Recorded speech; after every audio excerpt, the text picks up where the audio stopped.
And going across straight to the pictures coming in from Gujarat, where Mafia Don, Uttar Pradesh's Mafia Don, Atique Ahmed is being moved from the Sabarmati jail in Ahmedabad. He's been taken to Uttar Pradesh before a court hearing on the 28th of March.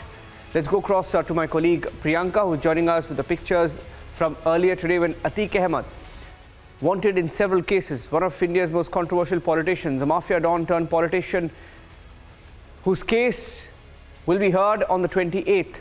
He's being moved out. The Uttar Pradesh police have taken him to Prayagraj, or rather are taking him to Prayagraj from Gujarat's Sabarmati jail for a court appearance. Priyanka is live. I'm going across straight to her. Priyanka.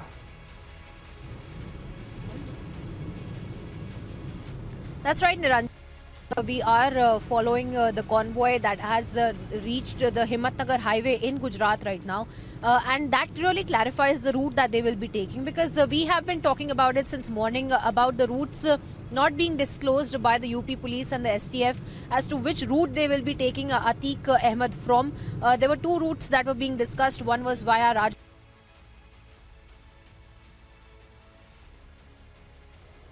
Yeah, that's just, we have a glitch in Priyanka's audio there. We'll just reconnect with her. Priyanka, can you hear us? Priyanka, keep talking, Priyanka. We'll take your audio while you speak over these pictures of him being moved out. Priyanka. Well, that's right, Niranjan, if you're getting me now, because as we had been speaking about the convoy that we have been following, as far as Atique Ahmed is concerned, there were two routes that the UP police, in fact, had been trying to decide upon that they will be taking or not, and they are also taking the Himmatnagar highway route is what we've been given to understand. And apart from that, from the Himmatnagar highway route, they will be touching towards Shamlaji and then Udaipur in Rajasthan, and then take Atique Ahmed towards Prayagraj via Rajasthan. The earlier conjecture was that he will be taken via Madhya Pradesh, but it seems as though they're taking the shorter route, keeping in mind all of the security arrangements that have been made, as we have been talking about them since morning, as far as the UP police is concerned, the UP STF is concerned, and how really they have made sure that there were at least 12 gunmen, 6 in each secure van. There are 2 of the secure vans that are being taken in as a part of the convoy of Atique Ahmed, who is taken to Prayagraj. And as I was pointing out earlier, that there were 3 vehicles altogether in this convoy, first being led by the Bolero, in which there are senior level officials of the UP police and the STF who had actually carried out the paperwork and the procedure for getting Atique Ahmed's custody into the UP police and take Atique Ahmed to Prayagraj as well, and followed with which there is going to be the secure van in which Atique Ahmed is going to be placed, and of course we are seeing that in that secure van as well,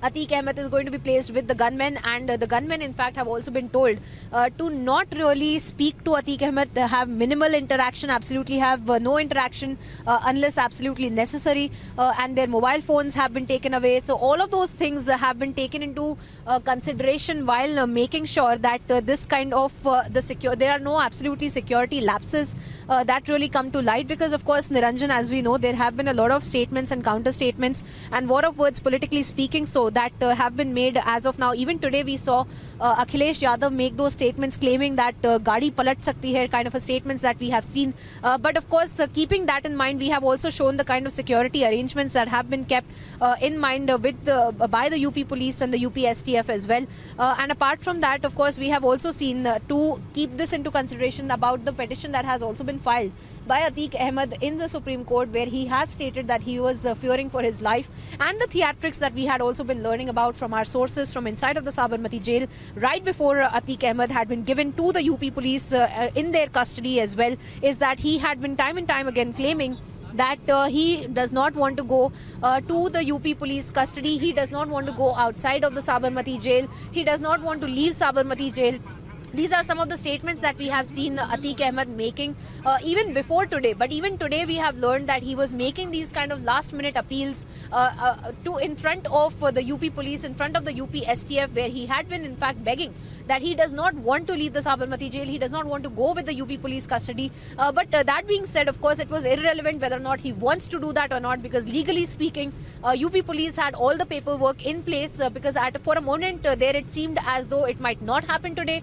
because there were a lot of concerns that had been raised by the Sabarmati jail ADG as well, who had stated that there needs to be a written permission by the Supreme Court, by the Apex Court, who has in fact granted the judicial custody, that has given judicial custody to Atique Ahmed in the Sabarmati jail, and that permission needs to be sought from, and something that the ADG has stated of the Sabarmati jail. But post which, of course, we have seen that all of that had been ironed out, and then Atique Ahmed had been transported into that secure van that had been mentioned by me before, and in that secure van along with the 6 gunmen is where he is being transported. Now his convoy, his secure van, is in fact surrounded by the Bolero and the second secure van that has been placed right behind Atique Ahmed's van, where in fact 6 gunmen and 2 drivers, as we had been pointing out, are also present.